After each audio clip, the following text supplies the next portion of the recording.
wanted to be sure about my timings. First of all, thank you. Thank you for being here, allowing us to talk about what we feel. Honestly, I am going to do a talk today on a subject which normally I avoid. Uh, I am more happy to talk on the behavioral parts. I'm more happy to talk on the, how can we look into aspects of our own businesses. But today, purposely, I took a topic which is on the market. Simply because I understand, and that's my own thinking, that, in our own mind, a big fight is anyway going on in terms of what is it that we have it in store for tomorrow.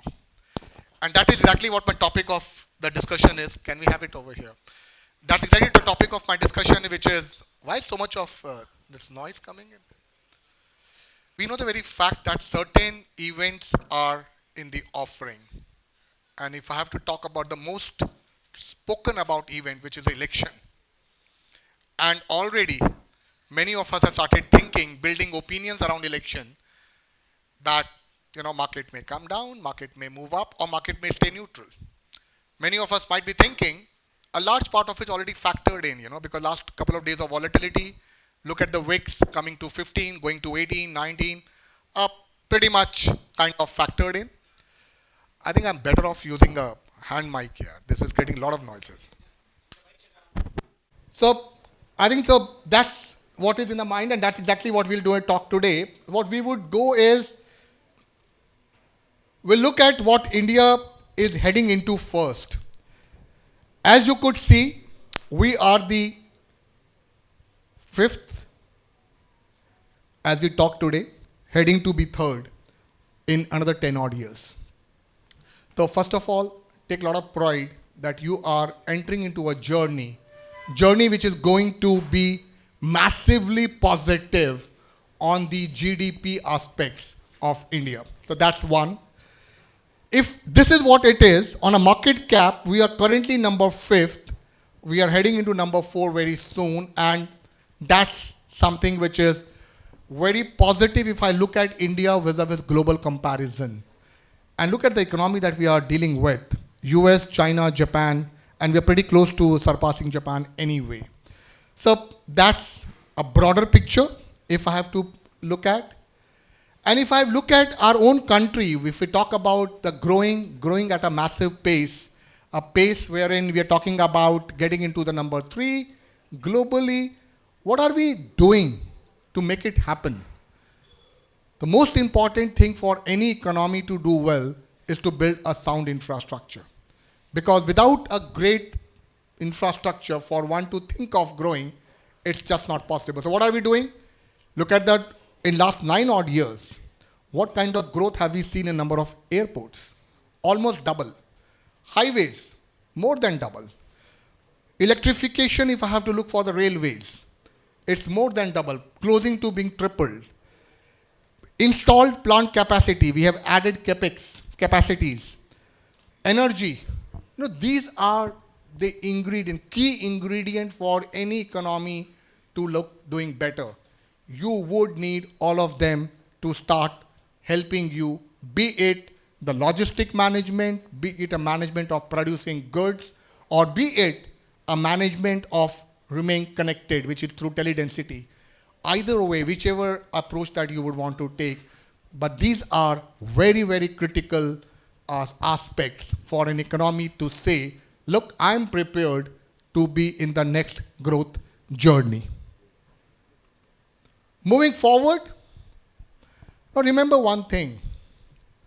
If I have got my ingredients ready, if I have got my logistics, my power, teledensity, highways, railways, all in ready, then what is the next thing that I have to do? I have to produce. Am I right? I would need to manufacture, I have to create more goods. Because if you remember, when we were during our management days, in the economics, we read a topic called Keynesian theory. Now, Keynesian theory says what?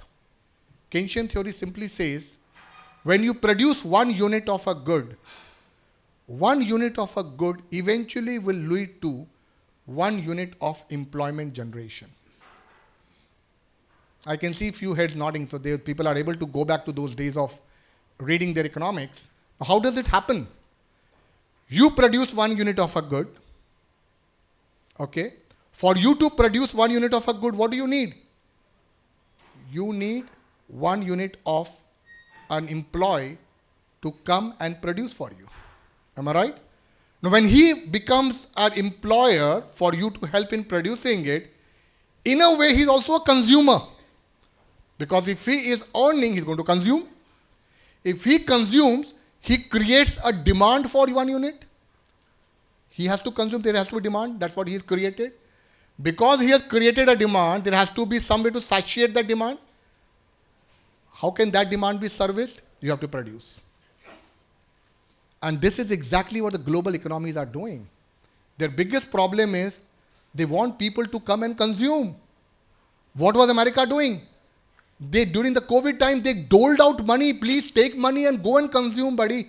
If you don't consume, how would I produce? The consumptions are important. So now look what is happening over with us. On a capacity utilization, now this is a very key chart for one to understand. We are at 75. Now understand the thumb rule.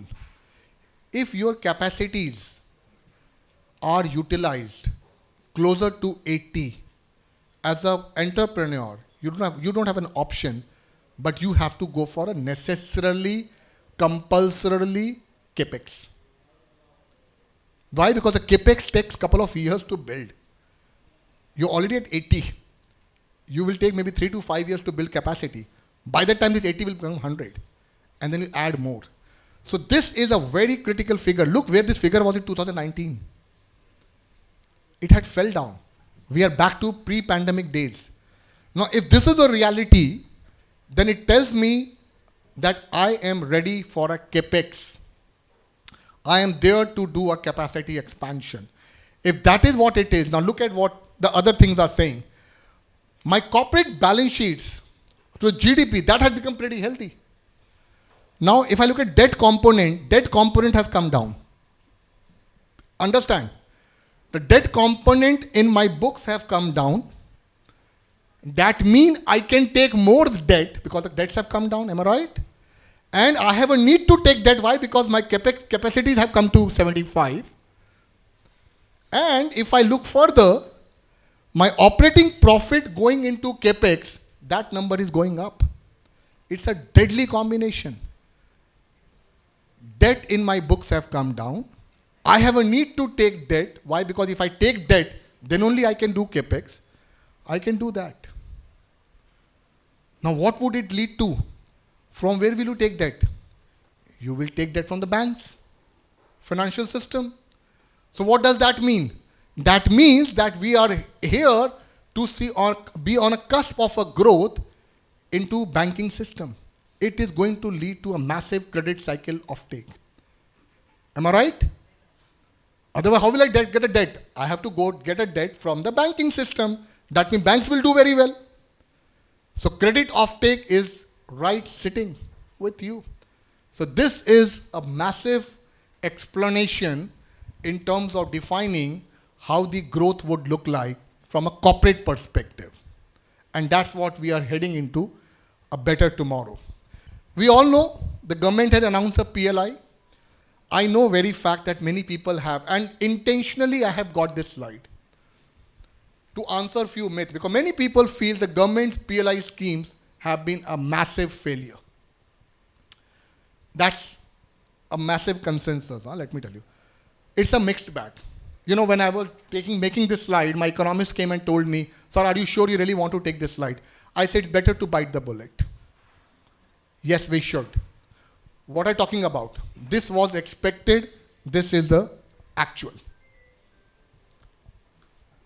We felt we will get a $3 trillion of investments. Only 1.1 happened. No, it's like a glass half empty, half full. Somebody can say, man, it's a massive failure. Sorry, you haven't done anything. Why do you not look at we got 1.1? This was 0. And more importantly, look at employment generation. We looked at 6 million. We got a zero point 0.7 million. But we got 0.7 million as well.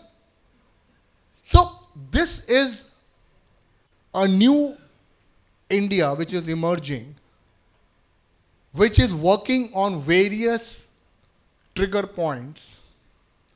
Few have worked, as I had shown my previous slides on infrastructures and all. Few are work in progress, as the PLI would look like.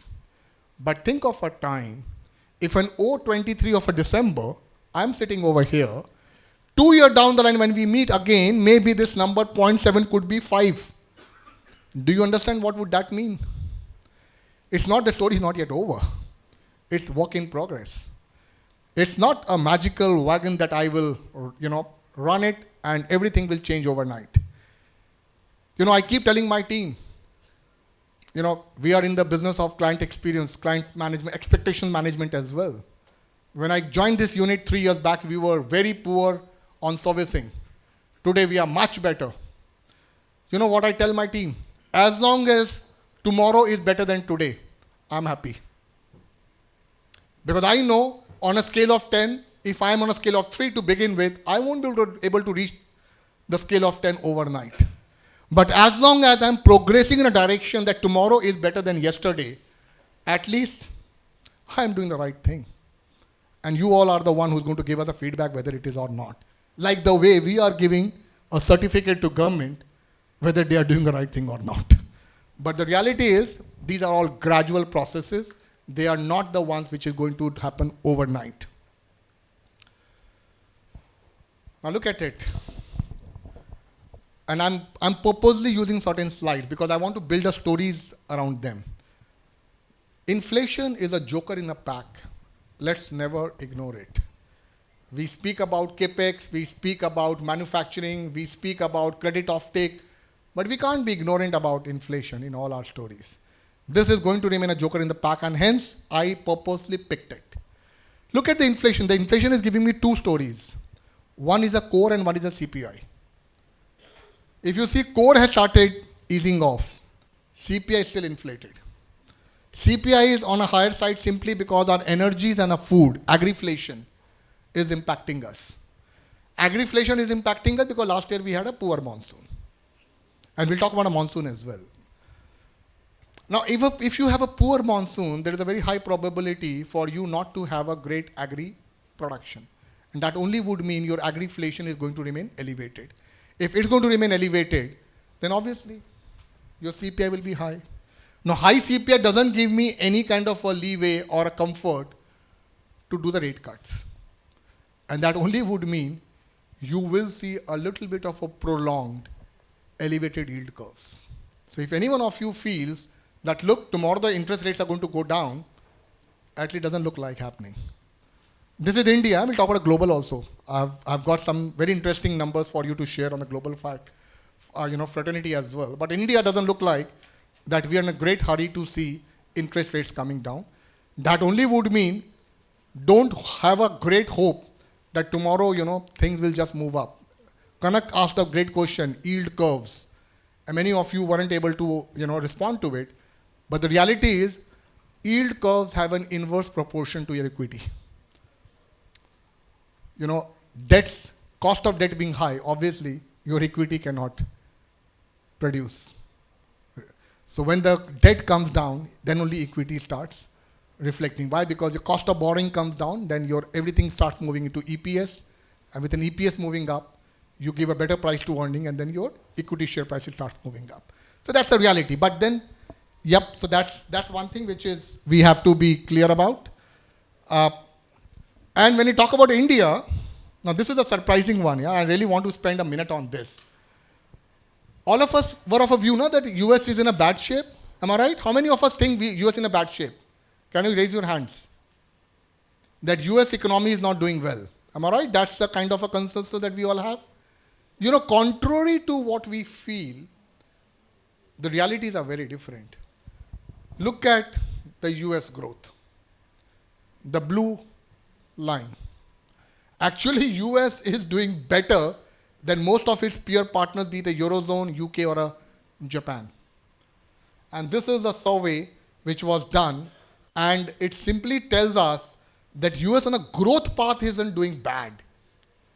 This, when I looked at this number, even it surprised me as well, because I was of an opinion that Fed has been in a very, very bad shape because they are neither able to control the inflation by keeping the rates high. The inflation they haven't been able to control, but on the contrary, they have compromised massively on the growth. But looks like they haven't done that. Growth is there, but this is the inflation problem. Inflation is not ready to come down. This is what US were targeting all the while by keeping the rates elevated. That if they keep the rates elevated, the inflation will ease off. And that's going to propel the economy because they are very concerned with an inflation as a matrix. Unfortunately, that is not happening. Which is the reason if you would have heard Fed's recent remarks or comments, they have neither been committal nor are they moving out. They have been like postponing it. So all I can say to you is, don't be in a school of camp which feels that it will be in a great hurry that happens. Look at the numbers, the bars that you could see on the foot. Couple of days back, if I have to say, so this green is 11th of Feb, blue is 2nd of May. So we aren't moving too much. 11th of Feb and a 2nd of May. Look at it. Between 50 to 100 bips, almost 31 plus 4, 35 plus 16, 51% people were of a consensus, 1, 2, and a 3, that the rate cut would be anything between 2 to 4. This is as on 11th of February. More than 50% people were of a view that Fed is going to cut a rate between 2 to 4 times. Look at it, what is in the blue chart now. All those numbers have come down. Now, 69% people are of a view that you will see 1 or a max 2 rate cuts. What used to be 4 has actually come to 2. And there also the consensus is more towards 1 only. This is a massive shift that has happened. And in how many days? From February to May. I'm not talking about years. I'm not talking about quarters. I'm talking a couple of days. This is the dynamism of the economy that we all have to live with. If we feel that economies are static and we can build a view, and I could see our friends in Josh, they were pretty consistent on their asset allocation. So, you know, one good thing that I found in them, while I was watching all of us, they knew that they are in the zone of uncertainty. Because there was no data supporting a view. Basically, there was no data. What Connect offered you guys is just a year, that's about it. Nothing backing it. Then how am I building a view on it? What have they done? They did the best thing. Look for a risk-adjusted return. I don't know what can happen tomorrow, but I know one thing. If I'm entering into a chart in an area of uncertainty, let's have a decent allocation to everything and try and contain beta, which is what they did by controlling their equity allocations. They might be 3rd, 4th, I don't remember the ranking, but the beauty was that if I would have to look at a volatility index adjusted to return, then probably they would be number 1. So, so this is exactly, my observation, and hence I would say that's in the room that we just have seen. This is the world who is noticing. In 30 days, the scenario is completely changed. Now think of a guy who would have built a view on a rate cut by going short on gold. Somebody would have added duration. All the views have gone out of the window. Why? Because one data point and every view got changed overnight. This is where you people have a very, very large role to play as an advisor. Not to get carried away, but to be very watchful how the world dynamisms are moving.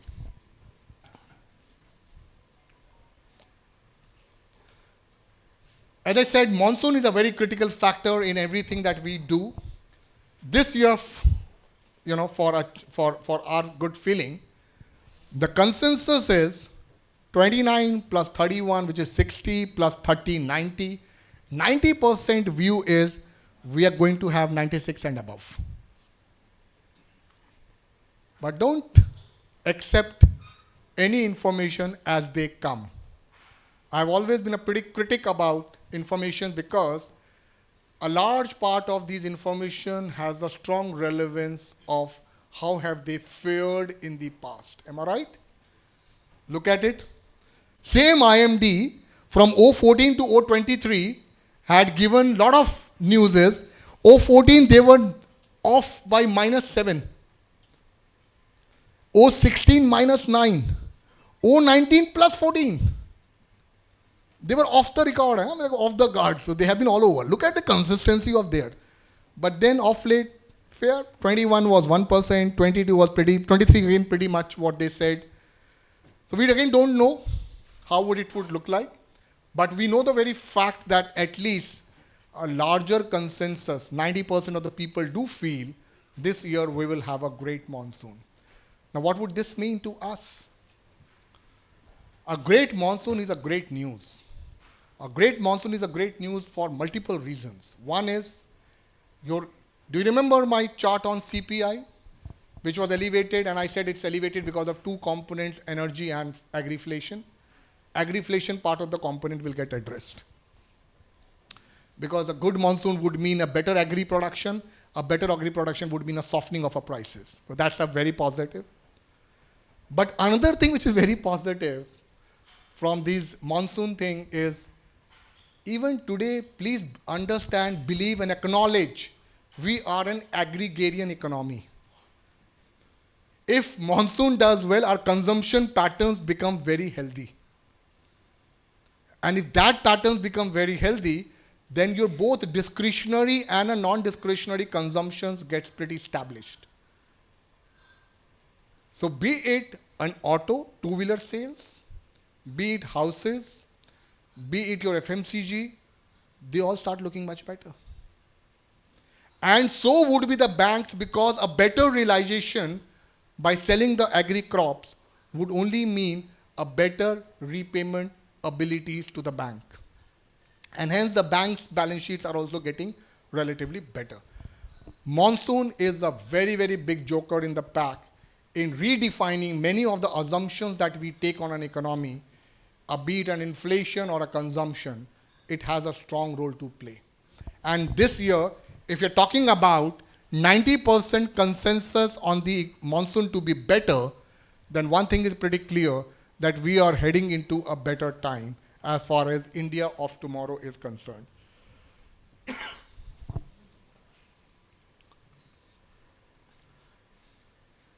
Now, I'm again taking you to the global part, and this is again very important because you would also need to understand how are we progressing as we are going further. Let's talk about the currency first. This is emerging market currency. The shades of a green, look at the shades of a blue.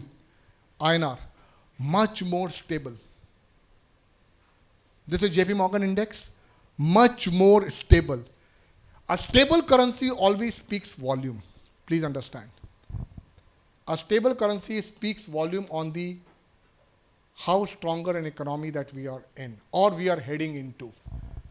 JP Morgan index tells among the emerging economies, if I have to look at, we are far and more stable. If I look at a current account deficit, we were struggling till FY23. We are getting better. Current account deficit is what?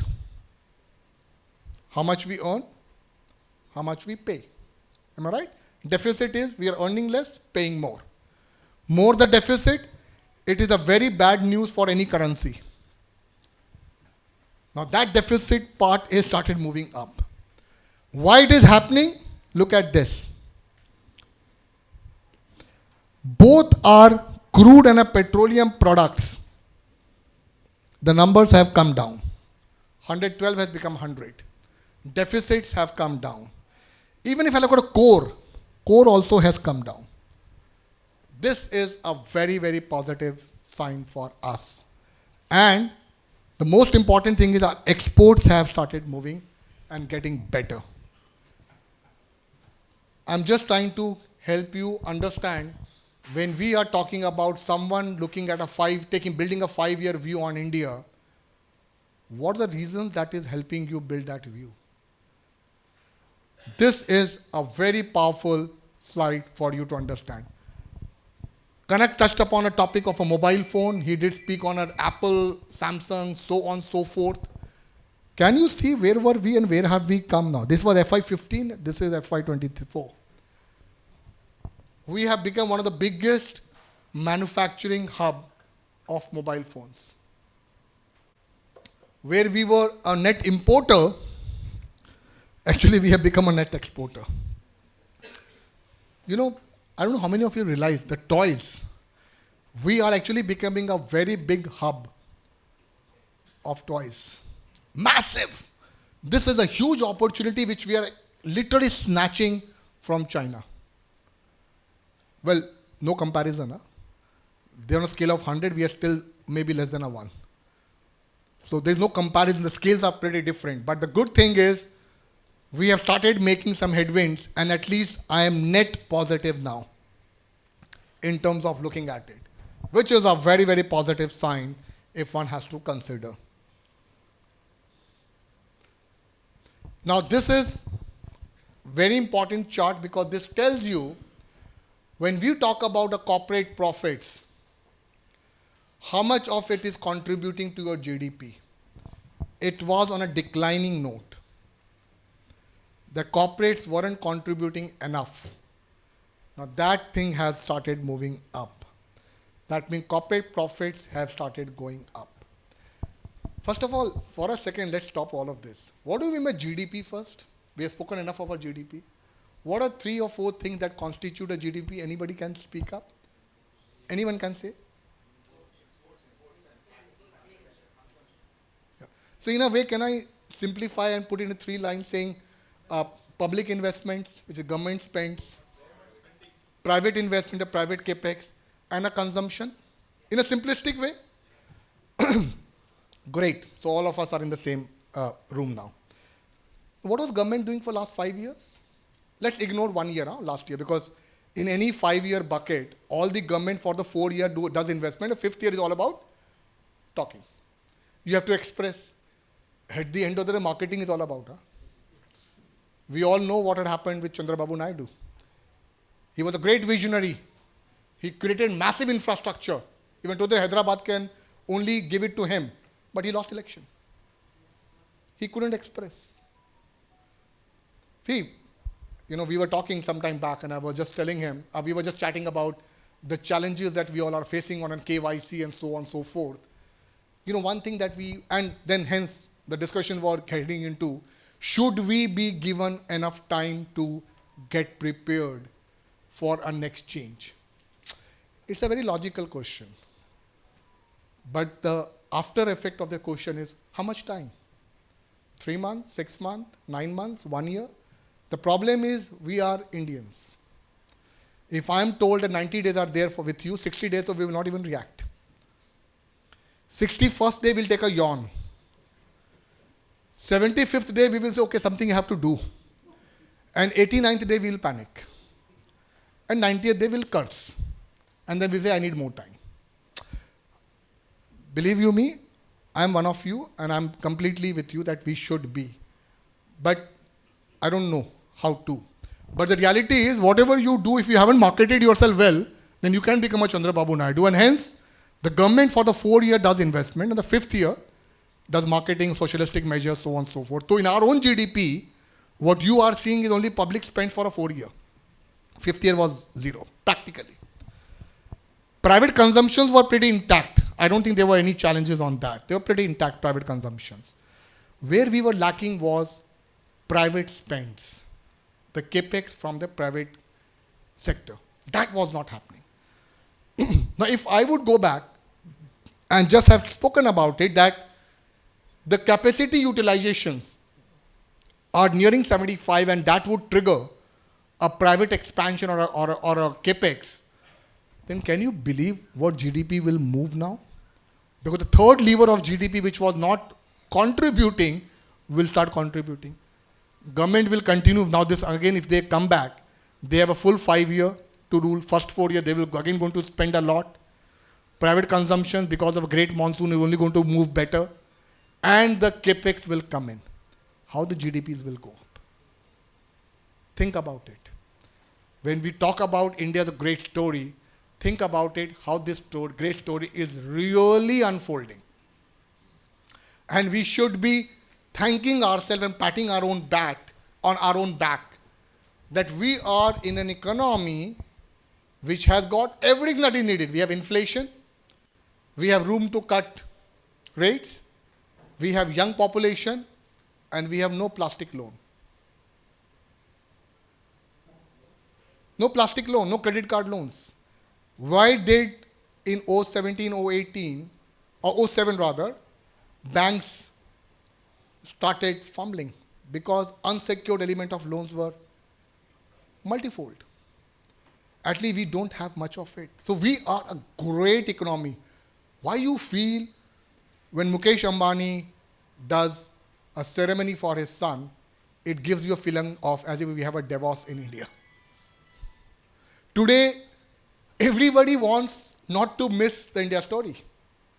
That is India that we are in, and we should take a lot of pride in terms of how can we really excel ourselves in this part of India. Now this is another very interesting number for you all to consume.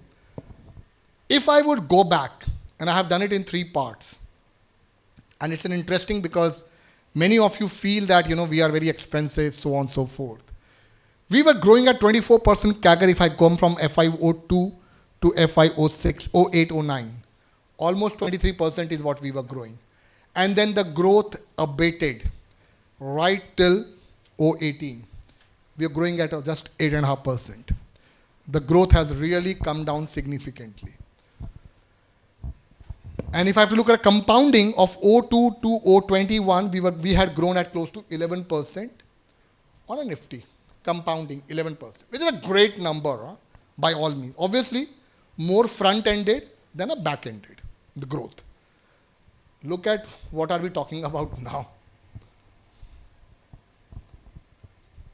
We're talking about 16%.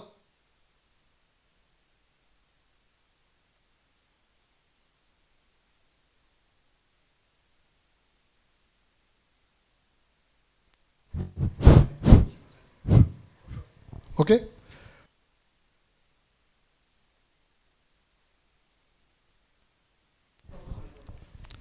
Hello. Sure, thank you. Oh, wow. Oh, yeah. Is it, no? Two things can't stay together. So getting back to what I was saying, so 24 front-ended, we kind of took a pause. We are heading back to exuberance, state of exuberance. That again, pretty much front-ended. So what are we thinking? Then what are we thinking? The growth is there. Go and participate. So where is the worry that we all are carrying in our minds? To be worried is good. Let me further make an extended statement. Not to be worried is actually bad, because that would start giving a hint of being overconfident. And hence I will go back to my own days when I was an advisor, just like you, for a reasonably long part of my own career when I worked for Citibank, ABN and Royal Bank of Scotland. I have always believed in asset allocation is the essence to wealth creation. And believe you, if you have picked a fund, just leave it. After 12, 15 years, everything going to converge. As long as that fund belongs to a good pedigree. If you pick a fund of a house who doesn't know who the manager is, then you can't blame me for that. But as long as the pedigree is good, then just stay put. Nothing going to happen much. Now this is a very interesting India which we are getting into. And I think this will sum up all the excitement that we are talking about in India. If I look at in India, I can actually divide our India into 3 parts. India 1, India 2 and India 3. And how do I do that? I will actually look at the per capita income of the households, and basis that I can divide the India. Ultra HNI, mass affluent, retail in our language. Guys who are earning more than $3,700, between 1750 to 3,700, less than 1750. First, are we all together? Ultra HNI, mass affluent, and retail. India in three parts. Now look at it, what is happening. If today our credit system has got 294, this is a credit system has got 142, retail almost has a 35% of that credit system. Retail participates 35% of the today's credit system that we have. So we are talking about this part only. So let's take this part over here, because that's what we are interested in. I'm not interested in corporate. Corporate kya kar, let's talk about it later. If that is what it is, which is the 50 trillion which I have taken over here, the 50 trillion, then what I can say is 10% of that consumption is happening by India 1. Okay? 33 million people, if I look at 329 million population which are in credit part of retail, 33 million is in India 1, 66 is in India 2, and almost 231 is in India 3. Just 10, 20 and a 70, which is what I said. We are still an agrarian economy. Why did I say that today when a ICICI by Mr. Sandeep Bakshi comes up, or Amitabh comes up from an Axis, or a Sumant Katpalia when he speaks on a media for an IndusInd, he said, I'm not interested in large cities anymore. Go and open the branches in hinterland. Because they all are trying to tap India 3. That is a massive opportunity which is sitting to get tapped. And why this India 3 is getting more relevant for us? Because of the new system of opening the bank accounts. Many of these people have come in the system now. So Jan Dhan Yojana has helped many people to be a part of the system, and hence they all of a sudden have become very relevant. Now let's talk about it. 33 million. You know, pretty much if you go see and see the passports, India has issued roughly this many passports. Cars on the ground, pretty much around this many cars that you have on the ground. So largely our consumptions today are massively getting defined by India 1. This is consuming the maximum that you could see happening in India today. This India is getting ready. Once this India comes up, I'm not even talking about third India. India 3 still is a distance for us. India 2 itself, when it comes up, the kind of consumption patterns that it will establish would be so huge that our GDPs can shoot up like anything. And hence, when we look at India, we need to look at India into three parts. And the relevance of India 2 at the moment is very, very high. And that is where many of the institutions today are building their views. I'll spend a minute on us because it's important that people to know who we are as well. We got incepted in 2008. That's when we came into picture. Asset management business, we started off in 2013. 2015 is the time when we got our first investments done. General Atlantic invested in those days we used to be called IIFL. General Atlantic invested $120 million at a valuation of $500 million. 2019, we got listed in the stock exchange. Today, as we talk, we are a listed company with a market cap of more than 27,000 crores. It's listed in the name of WAM, 361 WAM.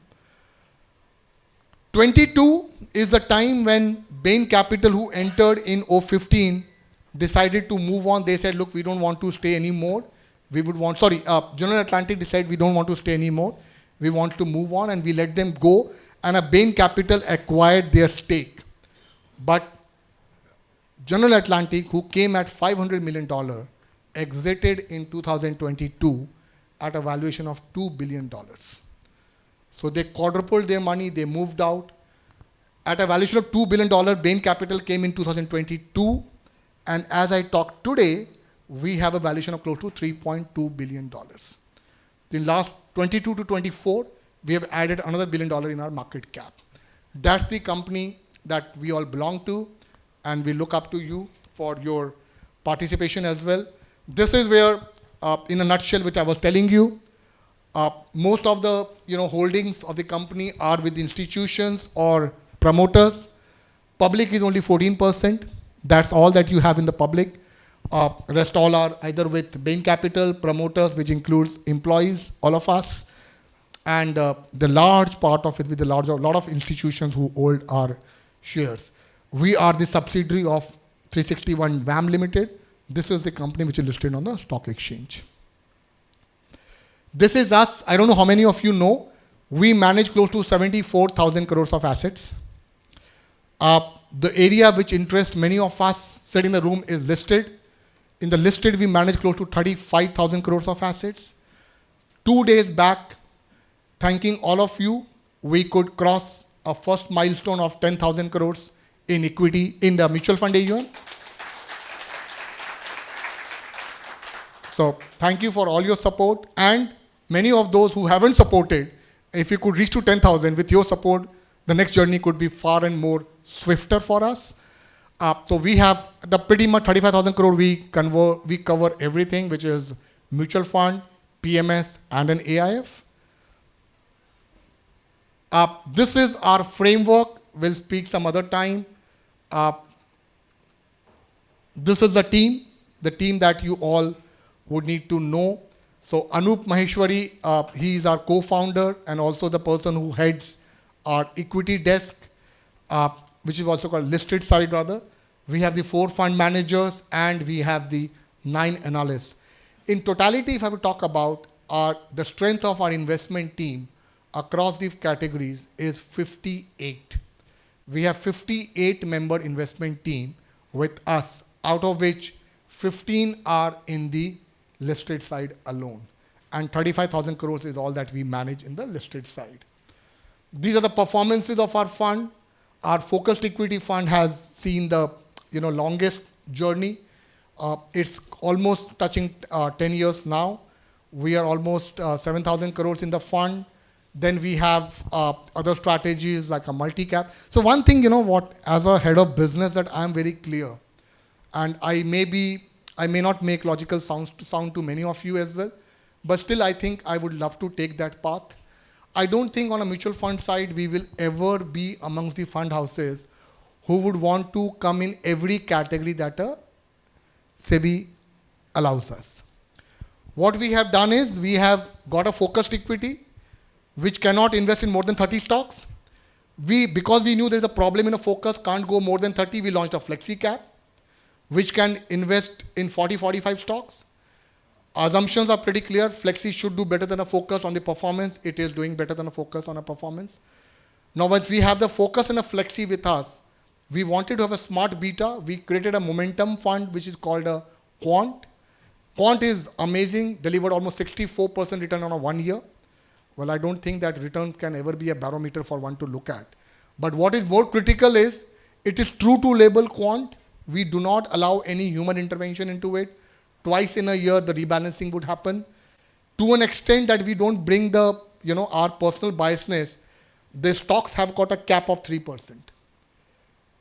At the time of creating a portfolio, you cannot have any stock more than 3% in the portfolio. So to that extent, we have kept the human biasness away. The fund has done very well. It's almost like a 64% return it has delivered. So we have got a focused, flexi, quant, and then we launched a fund called a balanced hybrid fund. Balanced hybrid fund is a very unique fund which can invest 50% in equity, 50% in debt. The only fund in the category after us, Ashish launched through White Oak. Only 2 of us have the fund in that category. Nobody has it. We are around 600 plus crores in the fund. I think Ashish has got 200 something. But that's only 2 of us have it. The problem with us is, if I have launched a balance hybrid, I cannot launch balance fund now. Neither can I launch a balance advantage. But SEBI is very clear, you have to pick either of the two. So as a head of business, I have a tough call to look at. I had to look at a category which was 1.8 lakh crore category, a balance advantage, and a zero category of a balance hybrid, which I got no assets. But we took a conscious call. We felt, no, we should pick the balance hybrid only because that was the need of the time. Today, if your investors aren't prepared to take a all equity exposure, what would he do? MIP, EPS, debt, everything is marginal taxation, 35, 39. At least through this fund, you can have an indexation benefit offered to you, and at least much better than any other way. And then we have an ELSS, again a very different kind of ELSS. We went and looked into the data to find out 70% of the assets in the ELSS is underperforming the benchmark if I look it on a 3-year horizon. 70% of the assets are underperforming the benchmark. So we felt there is no need to be another one and contributing to 70%. So what we did, we launched a fund, but we launched a passive ELSS. We mirrored the Nifty and we put a 30 paisa as an expense. That fund is doing exceedingly well. But we haven't got the money enough. So these are the price that you have to pay. When you think too much for a client, then you don't get. So I have that fund is close to 50 crores. That's about it. With the mark to market all coming in. But still, we believe that's the right product for the client, and we took that conscious call to stay with it. I think I should be launching a multi-strategy fund now. We are pretty close to finalizing that. That will be with equity taxation. We learned it hard way. However hard you may think for a client, but that taxation makes a difference. Balance hybrid could have been one of the best funds to get picked up, but everyone, very few could have understood the thesis and said, yeah, we agree with you, Anunaya. Otherwise, we got knocked off saying, but taxation is a debt taxation. I haven't understood that thesis. When we talk about equity, you say, I am committing for 5 years, Anunaya. The money is going to stay for 5 years. But taxation is debt? No, then we can't touch it. But these two statements I have just not understood. But fair, I'm no one to challenge. I think we are a part of the ecosystem. Ecosystem does work in a certain way, and we have to acknowledge and accept and respect. So do I do. But still, that's a question I'm yet to find an answer to. If the money is committed for 5 years, why a 3-year debt taxation can make a difference between yes and a no. But fair. So that's us. That's us. I think, to be very honest, I think we would always be an asset manager who would want to be looked upon a little differently, wouldn't want to be in the bandwagon to get carried away with the way the conventional approaches are getting done. You would notice us being more focused on the consistency of the performance than anything else. And that is exactly what I have been showing over here. This is our flagship fund, the focused equity. Quickly, I will run you through. It has got a 62% on the large cap, rest is on the non-large and all. But what you should be looking at, something that excites me very well, look at EPS, ROE growth. The benchmark is growing at 15%, the fund is growing at 18%. Look at EPS, benchmark is growing at 18%, the fund is growing at 26%. So, fund is growing better than a benchmark, okay? Now look at the price to earning or a price to book. A better earning not yet priced in. I think these are the things as an advisor one should look at. Is my fund growing better than the benchmark, or am I paying higher price on a benchmark? If the answer is you are growing better and not paying a higher price, then you can't ignore a fund like this then. That's, so I don't want to get into the allocations. You all are very intelligent people. You exactly know what is working well. But to me, the portfolio metrics makes a huge impact. These are the holdings. Just another point here. HDFC Bank, for the good 4 years, we were not holding this. We got HDFC Bank now in the portfolio. And HDFC Limited, if I look at a market cap, I myself is surprised because HDFC Limited is sitting in the bank at a zero cost. So market cap stays the same. Limited is staying at a zero cost. So there is a lot of value that one could see in the bank. That's our largest holding. This is the performances that one can see on the benchmark. Since inception, we have almost done 200 bips of an outperformance. FlexiCap, this is the fund that we launched. Once the focus got over, it is a much more diversified. As you could see, because of higher diversification, almost 50-50 on a large and non-large. But other aspects are pretty much there. This again, HDFC has the highest holding. Tata Motors is the second bigger. This is the quant fund that I was talking to you all. This is the return of the fund.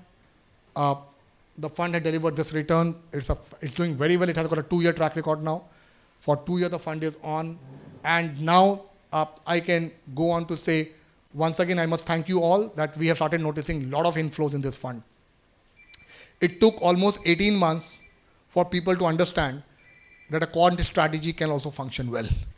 After 18 months, they really have started acknowledging, and we have started noticing a lot of inflows in the fund. This is a balanced hybrid, as I was telling you. This is what it is. It's a very unique one, 40-60, 60-40. We have taken a conscious call I'm allowed to go up to 60% on equity, but we have taken a conscious call. We will never go beyond 50%. Why? Because the investors who are coming in this fund aren't the one who are looking at making money, but they are the ones who are looking at more safety, capital protection or a safety. And it's a great 50-50 kind of a product. Anyone who is sitting on a fence, doesn't have a courage to move into equity at this time, but has a very intense FOMO that I'm missing out something, this could be a good entry point. Plus a senior citizen or an aged person or a person who is moderately too conservative on their risk appetites. This is a great fund for them to consider. We have got an STP with a zero exit load. 10% you can do it without exit load. So someone who's looking for a regular outflows can also consider this fund without paying any exit load. It's a very simple. On a debt side, we do not want to, again, be aggressive. AAA asset is all that we will take. 3-year duration is all that we will take. So we are not going to be aggressive either on a duration or a credit while managing the debt part of the portfolio also. This I want to skip, multi-cap and all. I don't want to talk on these funds. I think that's a broader picture which I wanted to talk about. Yeah, I'm happy to take any questions if you have, because I think we spoke a lot. We spoke on a lot of data points. We spoke a lot of stuff. So maybe if anything that comes in your mind that needs a better, understanding or an explanation, I'm very happy to take them on. Please.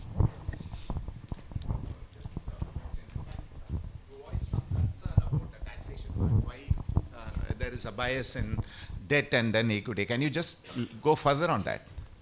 Sir, I think, see, it's a very clear.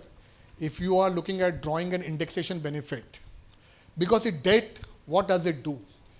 If you aren't taking an indexation benefit, then you are getting taxed on a marginal rate, which would be anything between 35 to 39, depending upon what your income brackets are, or what is the nature of entity that you belong to. Now, if you're looking for an indexation benefit, then your investment horizon has to be for minimum 3 years. Then only you will get it. Now, that's all. But the problem is, when I go to, Mr. X, and I explain the product, he says, oh, it's a fantastic product, amazing. I said, sir, then you should come. But what's the taxation? I said, debt. That would mean I need to be in the fund for 3 years. I said, absolutely. The indexation benefit is being withdrawn, isn't it? That's what. I think then you missed a part of that. Sorry. This is the fund where you can still get the indexation benefit. Indexation benefits are only offered to you if your equities are more than 35%.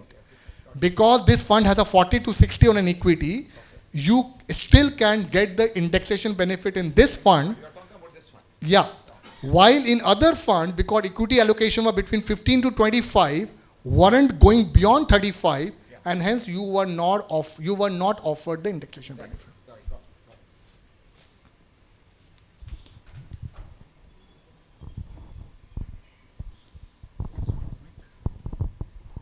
How much can we expect ALSS fund after 5 years with it? How much, sir? Sorry? ALSS fund, tax saver fund. After 5 years, can we expect amount? Because the launching is 2022, I think so. Yeah, I wish I have an answer on this. I think, okay, let me put it in a different way. I had a slide which I had projected to you saying that 16.8 is the compounding that we are not looking at on a Nifty over next 4 years. I think this ELSS is nothing but a Nifty hugging. It's a fund on the Nifty, so maybe you can assume that whatever the Nifty is going to deliver is exactly what the ELSS fund would do. Because expense is a 30 paisa, so pretty much what the Nifty returns is what you're going to be pocketing. So it can only go wrong if my assumptions on Nifty are going wrong, then it can really go wrong. At the end of the day, if we have to believe that assumption, that's where it is. So one follow-up question on the indexation benefit. So mutual funds either follow debt taxation or equity taxation, right? So now debt taxation, there is no indexation benefit. So when we say, then when you say indexation benefit is available for this fund, it is neither debt taxation nor equity taxation. So how does it work? Or is it available for certain funds? No, sir. Okay, let me rephrase myself. Indexation benefits in the debt were, or even today it is there. Only thing is, if you are looking at an indexation benefit, what was available to you till yesterday, even up to 15-20% of an equity also allowing you to take an indexation benefit, that part has been taken away completely. So what the new rule says that, in a way, cruel form of what you said is right. Maybe, industry hasn't thought about creating a new category to it. Maybe if you would want to call it a hybrid, you can do that. But the way SEBI recognizes it, they call it a conservative, so they call it so they basically call it a balanced hybrid. So there are three stages that the industry looks at. Conservative hybrid, which is where your MIP, ESF and all comes in. Balanced hybrid, which is this fund comes in. And an aggressive hybrid where the balanced funds comes in. So you can then probably, taking forward to where you have left, you can consider saying a balanced hybrid as a category has an indexation benefit. Rather than calling a debt, let's rephrase it. Balanced hybrid as a category has indexation benefit. But what are we trying to address? Well, let's look at what are we trying to address. We are trying to address a problem. A problem is, if I would want to put money in a debt, I have to pay marginal tax. That's the larger problem. It's not about how are we positioning it. Now, what am I saying? You continue putting in debt, leave 15 debt, 15 equity with me. I promise you I will never go beyond 50, even if regulator allows me to go to 60. I don't want to take that view. Like tomorrow then you will start asking me another question, then that's what's the difference between balance fund and this fund then? Only 5% equity. I don't want to get into that argument only. I have put a straight away strong, this inertia not to go beyond that. Now I am saying, I am at least letting your investor put 50% in the debt and yet draw the benefit of indexation. Let's rephrase it then.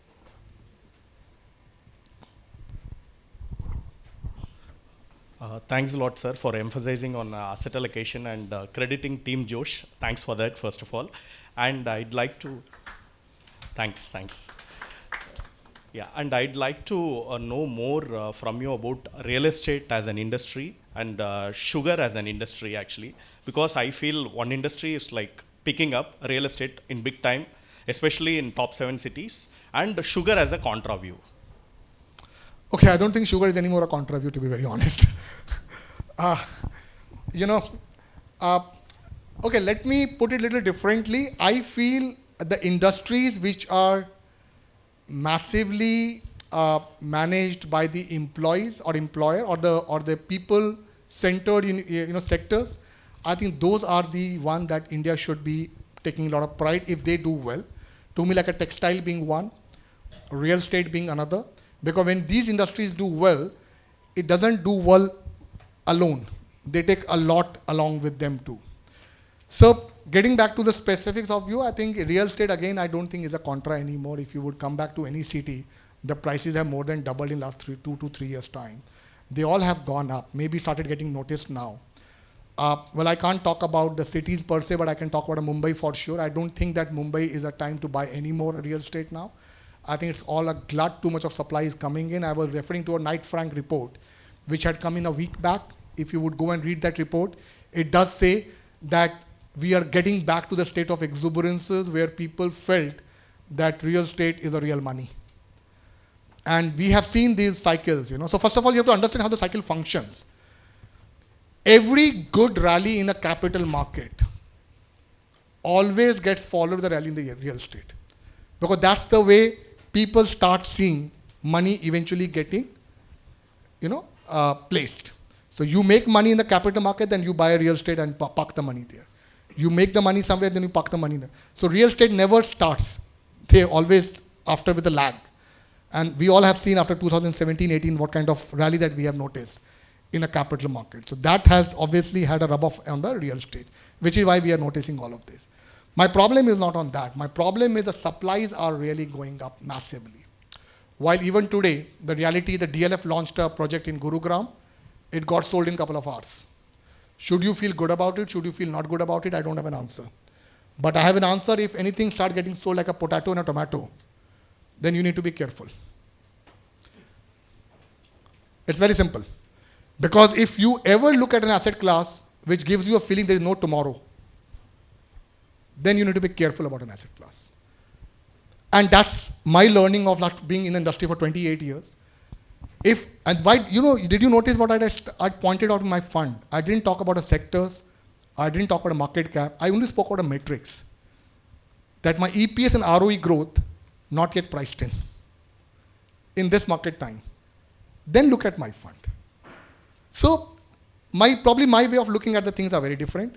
I normally do not carry a herds approach. If something starts showing signs of exuberance, it's a time to withdraw, not to commit. And sugar, I think the story is already overplayed. Your ethanol and molasses and all. I think in between, government tried to do a little bit of it to say that will not allow molasses to be used for ethanol and all. I think then they had to withdraw. They withdrew. I think that's okay. These are very sensitive sectors. Have a strong correlation with the farmers. Is even stronger with a certain geography like an UP and all. Government will never, UP and Maharashtra, government will never tinker with them. Thank you. Yeah, please, sir. Quant fund. Oh, yeah. Thank you, sir. Thank you for asking. I was actually thinking if someone is interested, then I will go into it.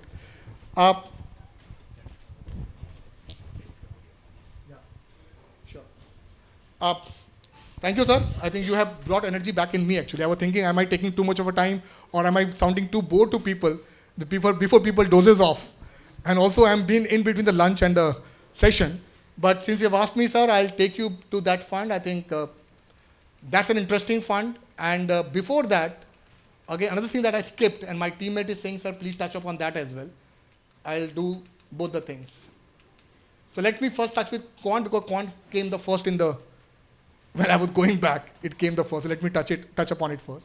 So this is a fund which basically investment universe is top 200 stocks. So we don't go beyond 200. That's our universe. We look at a momentum score. Okay, let me not go too technical. How do we make money? Let's talk simple. How do we make money? We make money only if the prices of stocks goes up. No brainer. There is no other way to make money, am I right? The stock price has to go up. Why would the price of a stock go up? No, not why. It has to get supported with the earnings. Am I right? If there is an earning supporting a stock, price will automatically go up. Demand ho, na ho. You can't stop it only, it has to go up. But what you don't want to see happening is a 20% one day upper circuit and 20% lower circuit. You don't want it. Which is what in a simple manner is, you don't want a volatility. You are looking at more of a linearity. Am I right? This is exactly that we do. Coming to your specific part of the question, sir, we look at one factor is a momentum, other factor is an earnings, and the third factor is volatility. What we do, 6 month and 12 month, volatility adjusted return, which is the reason I spoke about Josh. Volatility adjusted return, because we need to linear the volatility part. We have done the 6 and 12 month, then we retain the company in the secular and defensive. Just hold this part for a couple of more minutes and I'll come back to you what I mean by secular and defensive. Just hold on to this part for a moment. Then we build it. So what do? We look at BSE 200 companies. We look at a momentum score of a 6-month, momentum score of a 12-month, take an average of the momentum score. The score has come now. Get it adjusted to the volatility. The final score has come. Highest on the top, lowest on the bottom. We put it. Now we have got a done. The moment we do that, I will put 3% as a cap at every company. So 34 companies from the top I will pick. Those 34 companies will move into the portfolio. And then sky falls, earthquake happens, volcano comes, no change in the portfolio. I will wait for 6 months. If you ask me why, let me give an answer also why. You all know Satyam story? We all know. South Indian company, Hyderabad, Ramalinga Raju. Who were owning Satyam? Templeton. Not you and me, huh? Templeton. Best of the managers, institutional investors, they were all part of the Satyam. And Satyam bombed. When Satyam bombed, what was the option with you left? Go and sell Satyam, am I right? It opened only at 80% lower circuit. What will you sell? But you never knew there was a tech Mahindra sitting, waiting to acquire Satyam. So if a situation like Satyam happens, anyway your exit is going to come at a very heavy cost. And you never know, there could be a tech Mahindra waiting on the sideline to say, well, I see a value in Satyam, I'll acquire it. So what is that you have got benefited by exiting Satyam also. So if it's a wrong pick, let's stay. So we do balancing only in twice a year, in the month of November and a month of May. That's all that we do. No human intervention, zero human intervention in this. To an extent that we even do not apply our mind while assigning the weights. To that extent we keep it outside our own preferences. And then this is what the fund produced.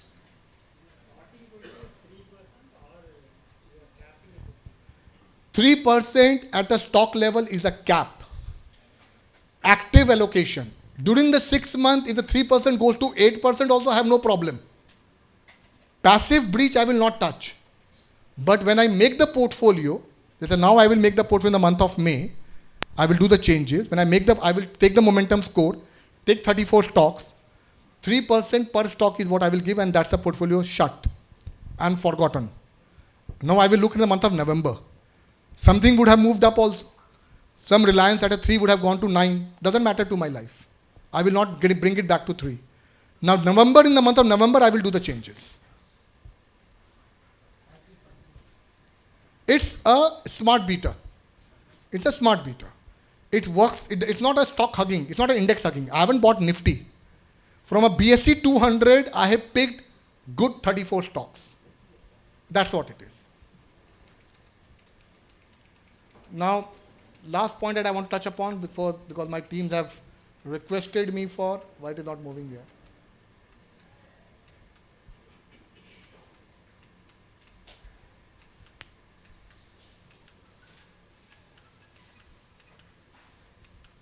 Yeah. Now this is our DNA. I think if you talk about what 361 is, 361 is only this. Rest all is Kyan. At the end of the day, this is the summary of us. Now what is this? Let me spend maybe 2 more minutes on this. We looked at BSE 500 companies and we figured out if the company needs to be valued well, then your ROE and a PAT and an ROE, you cannot ignore. That's critical. If that is a critical function, then what has been the average of BSE 500 companies over last 35, 40 years? We got a number of 15.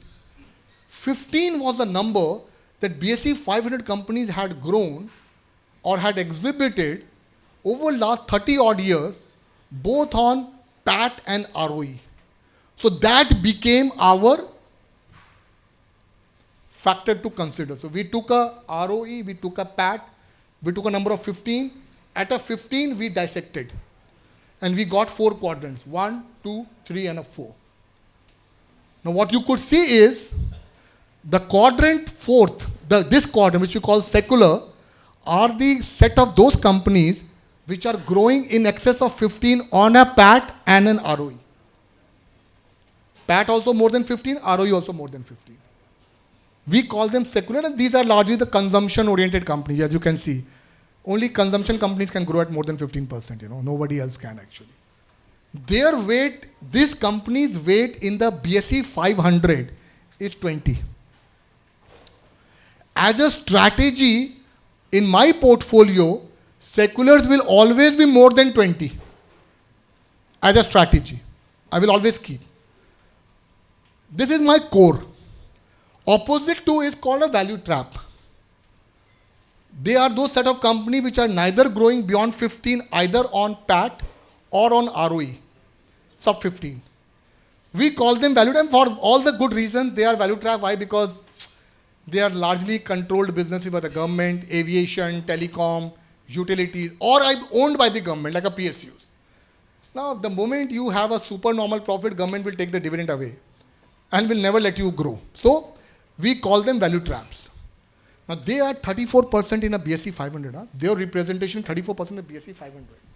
So, what we do is, as a core strategy, we will always be overweight on secular and underweight on value trap. That's a core. And that's casted. We don't even get into any arguments on that. Now comes the other two aspects. Now, this is where we play the game. Now, what do? The businesses which are asset light, less of capital needed, like a healthcare, IT, media, so on and so forth. Now, these sectors, we call them defensive. Opposite to that is the cyclical, which are asset heavy sectors, need a lot of capital infusion. Obviously, you can never build an ROE arguments on them. We call them cyclicals. Tactically, what do? We keep shifting our position between the two. If the markets are more momentum oriented, you will see a shift toward defensive. If the markets are more value oriented, you will see a shift towards cyclical. So we keep changing our position tactically, seeing the mood of the market, whether we should be in a cyclical or a defensive. So this is our strategy. But if I have to look little beyond, then the beauty is,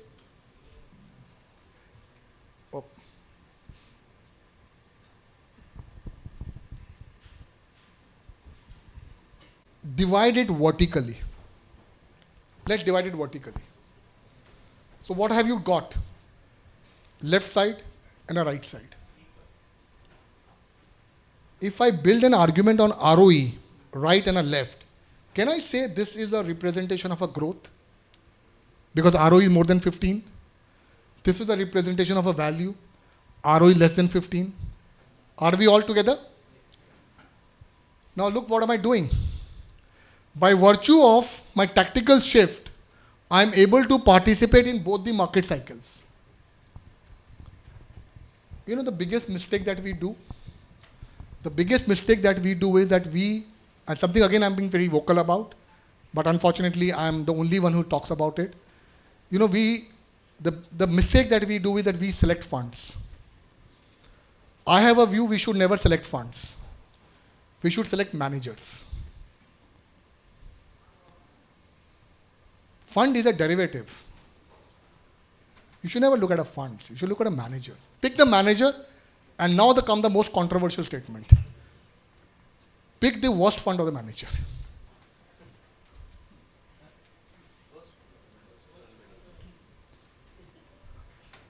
If Prashant Jain was right, and you had picked a Prashant Jain, last 4 years you have made a killer on HDFC funds. Am I right? He was ahead of curve. Now, I have also been, given it back to me to saying, Anunaya, even a broken clock gives correct time twice a day. So now we are getting into arguments. We can always build arguments and I can have my own, you can have your own. But the fact is, we should always look at the managers, not the funds. But that keep aside. What happens? The time when you should have been buying HDFC funds, and let's keep this in the room only, and I trust you all for that. We are actually buying Axis. And last 3 years, when you should be buying Axis, we were buying HDFC.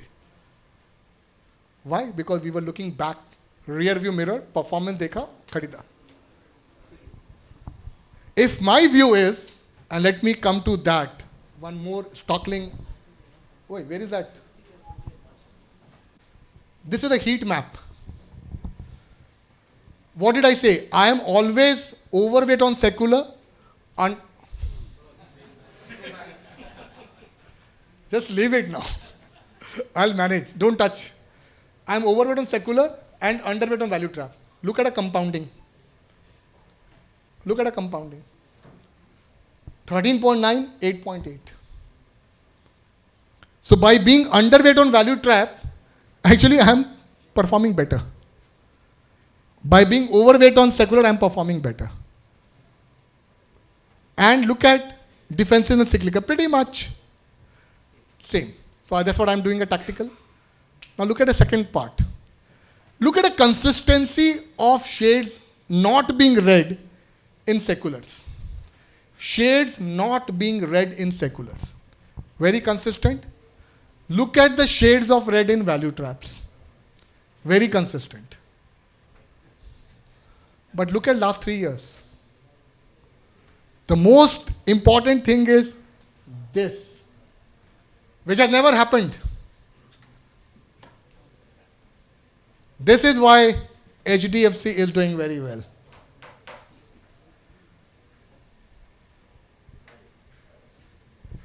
But if the view is the mean reversion will have a role to play, or what goes up has to come down because the gravity also has a role to play, then that would mean this will shift back to this.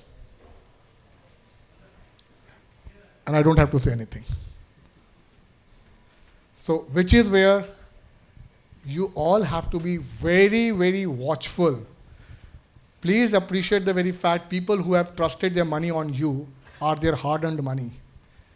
And they seriously look up to you to go beyond your means, to see the things which is not visible through the naked eyes, and build a view saying that, look, this is what I feel is going to work in future. And even if it looks not so good, not so great, take my words, take it. It's like, one of the behavioral discussion that I do, I keep saying,